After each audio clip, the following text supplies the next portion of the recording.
Hello guys, அனைவருக்கும் வணக்கம். இப்போ தான் நம்ம சேனலுக்கு ஃபஸ்ட் டைம் வரீங்கன்னா மறக்காமல் நம்ம சேனலை சப்ஸ்கிரைப் பண்ணிவிட்டு லைக் ஷேர் பண்ணுங்கள். வாங்க கதைக்குள்ளே போகலாம். அனன்யா நீட்டிய அந்த துரோகத்தின் கையை தன் உடைந்த இதயத்தோடு விரித்து பார்த்து கொண்டிருந்தான் செலியன். அவனுடைய மனதிற்குள் நித்திலாவின் நினைவுகளும் அவளுடைய மௌனமும் தந்த வேதனை ஒரு புறம், மித்ரன் அவளை தட்டி சென்று விட்டானே என்ற ஆத்திரமும் பொறாமையும் மறுபுறம் என ஒரு பெரும் போரே நடந்து கொண்டிருந்தது. செலியன் தன் தலையை பற்றி கொண்டு, எனக்கு ஒன்றுமே புரியல அனன்யா, நீங்கள் என்ன பிளான் வச்சுருக்கீங்க? நித்திலாவுக்கும் எனக்கும் இருக்கிறது நட்பு தான். அவளை அந்த மித்ரன் கிட்ட இருந்து பிரிக்கணுன்றதுக்காக அவளோட கௌரவத்துக்கு பிரச்சனை வர மாதிரி நான் எதையும் செய்ய மாட்டேன். எனக்கு அவளோட நிம்மதி தான் முக்கியம். அனன்யா ஒரு நக்கல் சிரிப்போடு அவனுடைய பலவீனத்தை தட்டி பார்க்க நினைத்தாள். ஹலோ ப்ரொஃபஸர், நீங்கள் இன்னும் அதே பழைய பல்லவியை தான் பாடிட்டு இருந்தா நித்திலா உங்கள் கையை விட்டு நிரந்தரமாக போயிடுவா. நான் அவளோட கௌரவத்தை அழிக்க சொல்லலை. அவளோட கௌரவத்தை நம்ம ஒரு ஆயுதமாக யூஸ் பண்ண போகிறோம். மித்ரனுக்கு கோபம் வந்தால் என்ன பண்ணுவான்னு யாருக்குமே தெரியாது.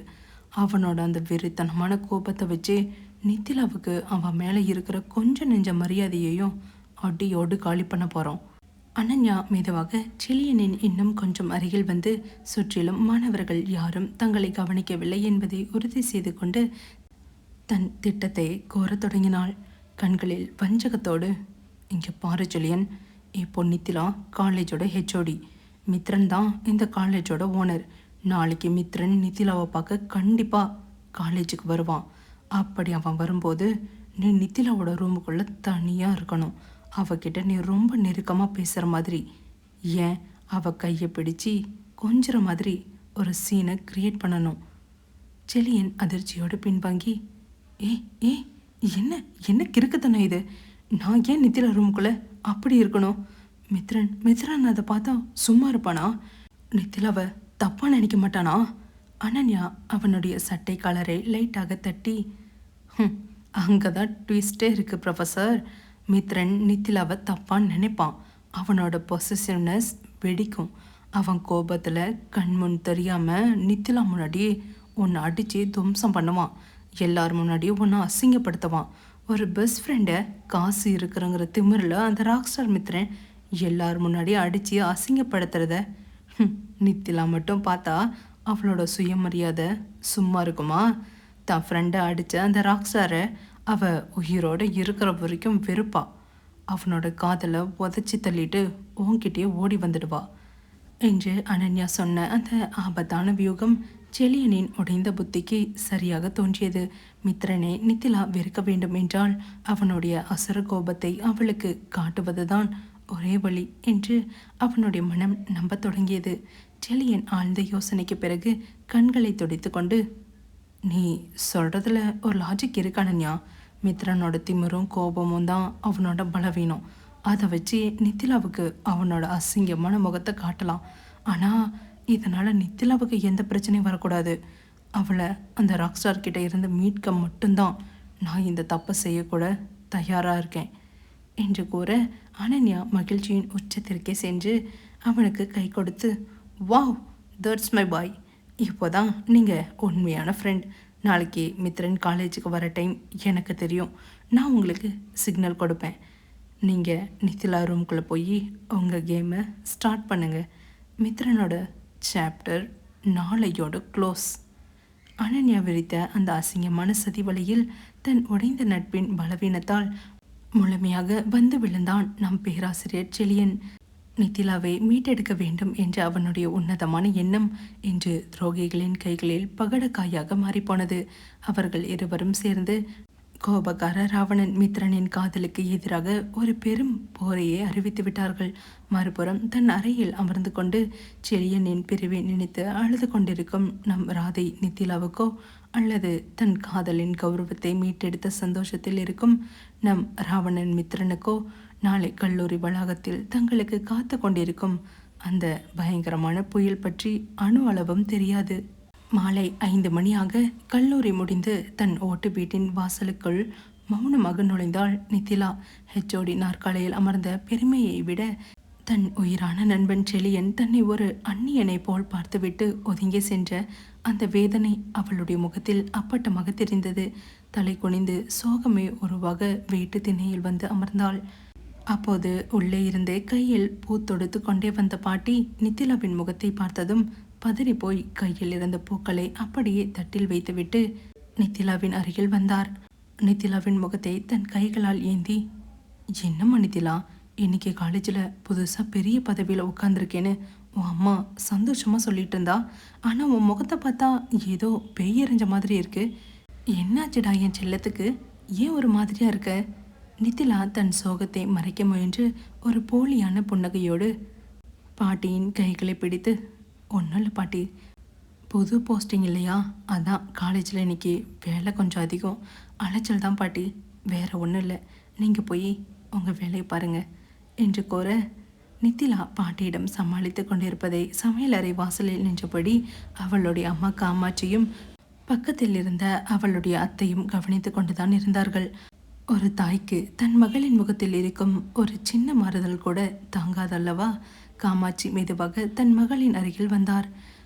நித்திலாவின் தலையை மென்மையாக கோதிவிட்டு, ஏய் நித்திலா, என்கிட்டயே உன் நாடகத்தை காற்றியம்மா, என் வயிற்றில் பிறந்த பொண்ணு நீ, நீ எப்போ நிஜமாக சிரிக்கிற, எப்போ மனசுக்குள்ளே அழுதுகிட்டு இருக்கேன்னு இந்த அம்மாவுக்கு தெரியாதம்மா?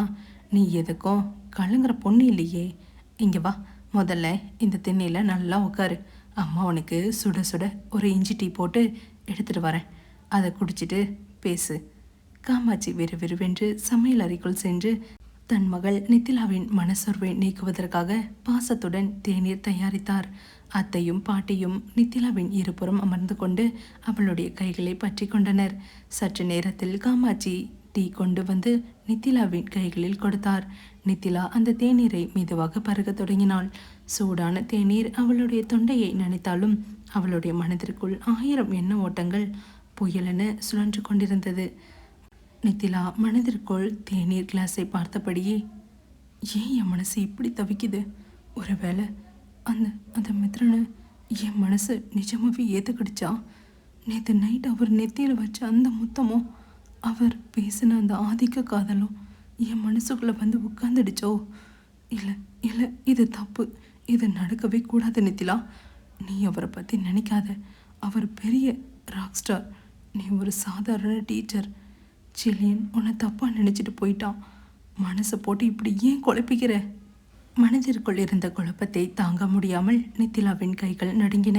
சட்டென்று தேநீர் கிளாஸை கீழே வைத்துவிட்டு அம்மா காமாட்சியின் மடியில் தன் தலையை தொப்பென்று சாய்த்து கொண்டு அம்மா என்று கதறி அழத் தொடங்கினாள். அதை பார்த்ததும் அம்மா, பாட்டி, அத்தை மூவருமே நிலை குலைந்து போனார்கள். மகளை இறுக்கமாக அணைத்து கொண்டு கண்களில் கண்ணீரோடு, நித்திலா, என்னடா என்னடா இது, ஏன் இப்படி அழுகிற? காலேஜில் அந்த பிரின்சிபல் உன்னை மறுபடியும் எதுவும் அசிங்கப்படுத்தினாரா? இல்லை அந்த ராக் ஸ்டார் மித்ரன் ஏதாச்சும் பிரச்சனையா? உண்மையை சொல்லுமா? நித்திலா அழுது கொண்டே எல்லா உண்மைகளையும் கொட்ட ஆரம்பித்தாள். நேற்று நான் மித்ரன் பங்களாவுக்கு போயிட்டு வந்தேம்மா. அந்த வார்த்தையை கேட்டதும் பாட்டியும் அத்தையும் அதிர்ச்சியில் கையை வாயில் வைத்து கொண்டனர். கண்ணீரை துடைத்து கொண்ட நித்திலாவோ, ஆனால் நாங்கள் போனது தப்பான எண்ணத்தில் இல்லைம்மா. அவரோட தங்கச்சி ஆதிராவும் அனன்யாவும் சேர்ந்து தான் என் வேலையை காலி பண்ணாங்கன்னு தெரிஞ்சதும் அந்த பிரச்சனையை கேட்க தான் போனேன். ஆனால் அவர் எனக்காக அந்த ஒட்டுமொத்த காலேஜையும் விலை கொடுத்து வாங்கி என் அப்பாவோட கௌரவத்தை மீட்டு கொடுத்துருக்காருமா. அதுக்கு நான் நன்றி சொல்லதாம்மா போனேன். ஆனால் நான் மித்ரனோட வீட்டிலேருந்து வெளியே வரும்போது செலியன் என்னை பார்த்தாம்மா.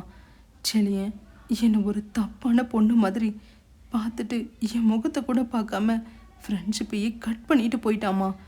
எனக்கு இந்த உலகத்தில் ஃப்ரெண்டுன்னு சொல்லிக்க செலியனை விட வேற யாருமா இருக்கா? அவன் என்னை இப்படி தப்பாக நினச்சிட்டானேம்மா. அம்மா காமாட்சி நித்திலாவின் முகத்தை நேராக நிமிர்த்தி, நித்திலா, போதுண்டா, அழுகை நிறுத்து. நீ யாரு? என் புருஷனோட நேர்மையில் வளர்ந்த சிங்க பொண்ணு நீ. நீ ரொம்ப தைரியமான பொண்ணு தானே நித்திலா? இந்த உலகத்தில் எத்தனையோ பிரச்சனைகள் வரும். அதுக்கெல்லாம் நீ இப்படி உக்காந்து அழுதுகிட்டு இருந்தா எப்படிம்மா? நீ எந்த தப்பும் பண்ணல. உன் அப்பாவோட கௌரவமான வேலை உனக்கு திரும்ப கிடைச்சிருக்கு. அதுக்கு காரணமான ஒருத்தருக்கு நன்றி சொல்கிறதுல என்னடி தப்பு இருக்கு? அத்தை குறுக்கிட்டு, ஆமா நித்திலா, அந்த செலியை உன்னை இத்தனை வருஷமாக புரிஞ்சு வச்சிருக்கான்ல, நீ அவரோட பங்களாவுக்கு போனா உடனே நீ தப்பானவன்னு அவன் எப்படி முடிவு பண்ணலாம்? உன் மேலே அவனுக்கு முழு நம்பிக்கை இருந்திருக்கணும்ல. அதை கேட்ட அம்மா காமாட்சி, உன் அத்தை சொல்கிறது 100% நிஜம் நித்திலா. உன்னை உண்மையாக புரிஞ்சுக்கிட்ட நண்பனாக இருந்தா அவன் உன் முகத்தை பார்த்து உண்மையை என்னன்னு கேட்டிருக்கணும். அதை விட்டுட்டு இந்த ஊர் உலகத்தை போலவே அவனும் உன்னை தப்பாக நினச்சிட்டு ஒதுங்குறானா? அதுக்கு நீ அழுது உன்னோட தைரியத்தை இழக்கக்கூடாதுரா. நீ எந்த தப்பும் பண்ணலைங்கிற உண்மை உன் மனசுக்கும் உன்னை பெற்ற இந்த அம்மாவுக்கும் அந்த இறைவனுக்கும் தெரியும். அப்புறம் அந்த மித்ரன் அவர் பணக்காரராக இருக்கலாம், ராக் ஸ்டாராக இருக்கலாம். ஆனால் உன் மேலே ஒரு கரை படிஞ்சப்போ இந்த உலகமே உன்னை ஏளனை செஞ்சப்போ அவர் தான் பணத்தாலையும் அதிகாரத்தாலையும் உன் கௌரவத்தை காப்பாற்றிருக்காரு. அதில் இருக்கிற அவரோட நல்ல மனசை நீ ஏற்றுக்கிறதுல தப்பே இல்லைம்மா. உன் மனசுக்குள்ளே அவர் வர்றது தப்புன்னு நீ ஏன் நினைக்கிற? காலம் எதை உனக்கு கொடுக்குதோ அதை தைரியமாக எதிர்கொள்ளணும்டா. என் பொண்ணு நாளைக்கு காலேஜுக்கு போகும்போது இந்த உலகமே உன்னை பார்த்து வியக்கிற மாதிரி கெத்தா தைரியமாக தலை நிமிர்ந்து போகணும். புரியுதா நித்திலா? தன் அம்மா காமாட்சி சொன்ன அந்த பாசமும் தைரியமும் நிறைந்த வார்த்தைகள் நித்திலாவின் இதயத்தில் இருந்த ஒட்டுமொத்த பாரத்தையும் பயத்தையும் அடியோடு நீக்கியது. அதேபோல் நம் தமிழ் பேராசிரியை நித்திலாவும் தன் கண்ணீரை துடைத்து கொண்டு ஒரு புதிய தைரியத்தோடு தன் தாயின் மடியில் படுத்து கொண்டாள். தாயும் பாட்டியும் அத்தையும் காட்டிய அந்த ஒட்டுமொத்த குடும்பத்தின் பாச அரவணைப்பு அவளுக்குள் ஒரு பிரம்மாண்டமான நம்பிக்கையை தந்தது. தன் மீது தப்பான பழி சுமத்திய இந்த உலகத்தையும் தன்னை தப்பாக நினைத்து விலகி சென்ற செலியனின் மௌனத்தையும் நாளை கல்லூரி வளாகத்தில் நேருக்கு நேர் எதிர்கொள்ள துணிந்து விட்டாள் நம் நித்திலா. ஆனால் அதே மாலை நேரத்தில் கல்லூரி வளாகத்தின் மற்றொரு பக்கத்தில் நம் அனன்யா கொடுத்த அந்த சதி திட்டத்திற்கு சம்மதித்து நம் ராவணன் மித்ரனை வீழ்த்த செலியன் கை கொடுத்து கொண்டிருக்கும் அந்த பயங்கரமான உண்மை இந்த ஏழை குடும்பத்திற்கு தெரியாது. மாலை நேரமாக கல்லூரி முடிந்து தனக்கு மிகவும் முக்கியமான ஒரு விஷயத்தை பேசுவதற்காக சித்தார்த்திற்கு ஃபோன் செய்து காஃபி ஷாப்பிற்கு வரவழைத்திருந்தாள் நித்திலாவின் தங்கை தாரகை. அவளுடைய மனதில் தன் அக்கா நித்திலாவின் வாழ்க்கையை பற்றிய கவலைகளை நிறைந்திருந்தன. டேபிளின் ஓரமாக அமர்ந்து கொண்டு காஃபி கப்பை தன் விரல்களால் சுழற்சியபடி ஜன்னல் வழியே வாசலையே பெரித்து பார்த்து கொண்டிருந்தாள். அப்போது வாசலில் தன் பைக்கை நிறுத்திவிட்டு கருப்பு நிற டிஷர்ட் அணிந்து ஸ்டைலாக காஃபி ஷாப்பிற்குள் நுழைந்தான் சித்தார்த். உள்ளே வந்தவன் தாரகையை பார்த்ததும் முகத்தில் ஒரு அழகான புன்னகையோடு கையை அசைத்து கொண்டே அவளுடைய டேபிளை நோக்கி வந்தான். சித்தார்த் நாற்காலியை இழுத்து போட்டு அமர்ந்து, என்ன மேடம், காலேஜ் முடிஞ்ச உடனே இந்த சித்தார்த்துக்கு அவசரமாக கால் பண்ணி வர வச்சுருக்கீங்க? விஷயம் ரொம்ப சீரியஸ் போலேயே. ஆர்டர் பண்ண காஃபி கூட ஆறிப்போச்சு என்று கிண்டலாக கேட்க தாரகை ஒரு மெல்லிய புன்னகையோடு, தேங்க்ஸ் சித்தார்த், நான் கூப்பிட்ட உடனே எந்த கேள்வியும் கேட்காம கிளம்பி வந்திருக்கீங்க. கொஞ்சம் முக்கியமான விஷயம் பேசணும். அதுக்கு முன்னாடி உங்களுக்கு என்ன வேணுமோ ஆர்டர் பண்ணுங்க. சித்தார்த் காஃபி ஆர்டர் செய்துவிட்டு அவளுடைய கண்களை உற்று பார்த்து, சரி இப்போ சொல்லு தாரக, என்ன விஷயம்? உன் முகத்தை பார்த்தாலே தெரியுது மனசுக்குள்ளே ஏதோ ஒரு பெரிய பாரத்தை வச்சுட்டு தவிக்கிறேன்னு. என்கிட்ட எதாக இருந்தாலும் ஓப்பனாக சொல்லு.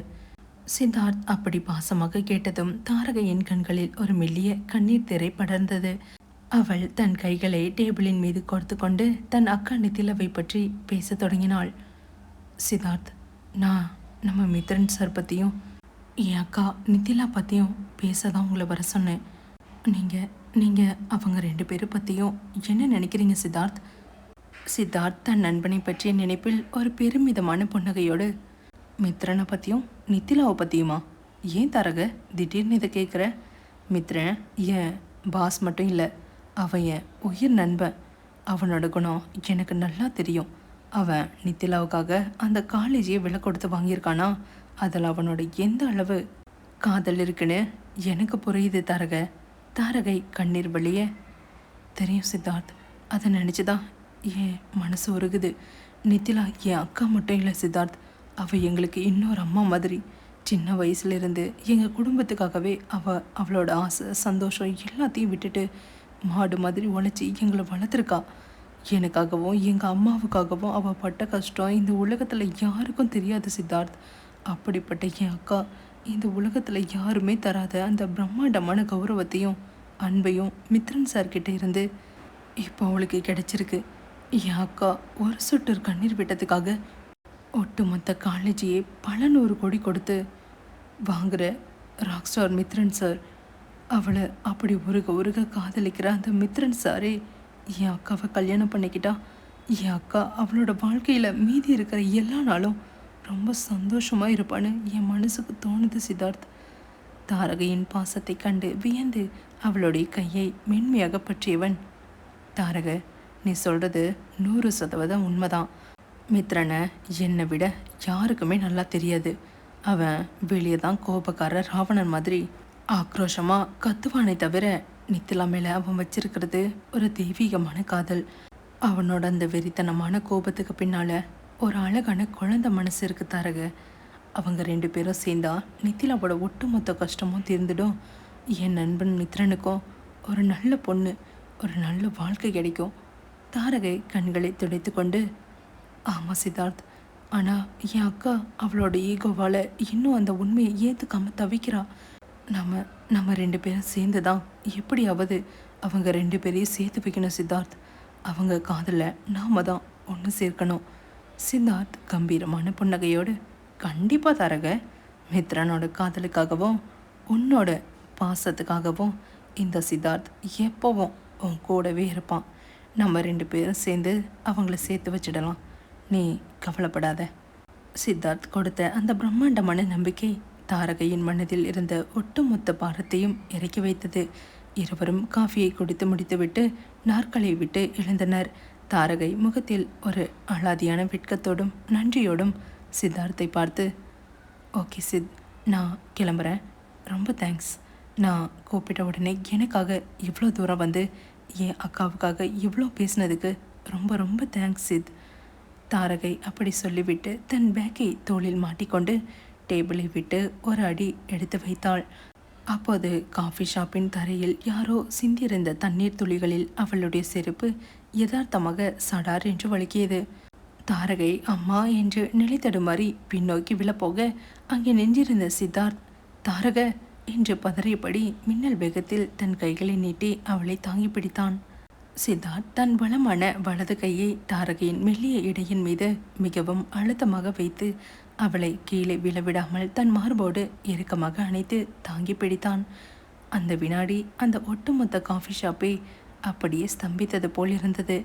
தாரகையின் கைகள் பயத்தில் சித்தார்த்தின் அகன்ற தோள்களை பலமாக பற்றி கொண்டன.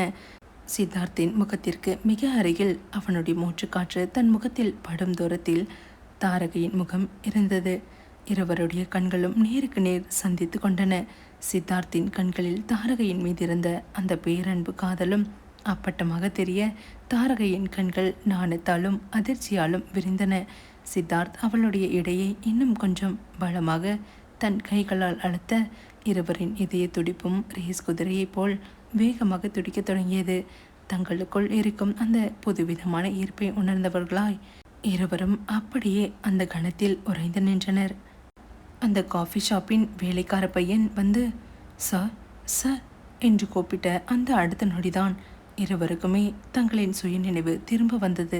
தாரகை சட்டென்று தன் முகத்தை சிவக்க வைத்து கொண்டு சித்தார்த்தின் பிடியிலிருந்து விலகி படபடப்போடு தன் ஆடைகளை சரி செய்தாள்.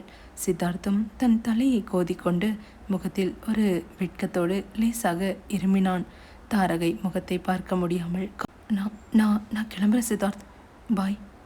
தாரகை ஒரு நொடி கூட அங்கே நிற்காமல் முகம் முழுக்க காதலோடும் நாணத்தோடும் காபி ஷாப்பை விட்டு ஓட்டமும் நடையுமாக வெளியே ஓடினாள். சித்தார்த் அவளையே வெறித்து பார்த்து கொண்டு தன் கைகளில் இன்னும் ஒட்டியிருந்த அவளுடைய இடையின் மென்மையை உணர்ந்து ஒரு அலாதியான காதல் புன்னகையை உதிர்த்தான்.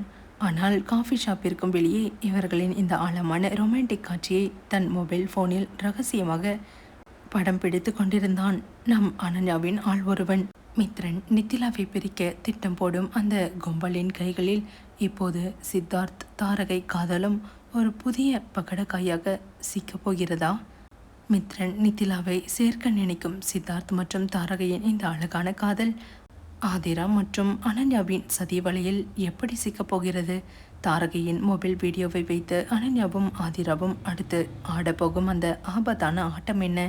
மறுபுறம் அடுத்த நாள் காலை கல்லூரி வளாகத்திற்குள் நம் ராவணன் மித்ரன் காலடி எடுத்து வைத்த பிறகு அங்கே காத்து கொண்டிருக்கும் அந்த பயங்கரமான புயல் எப்படி இருக்கப் போகிறது?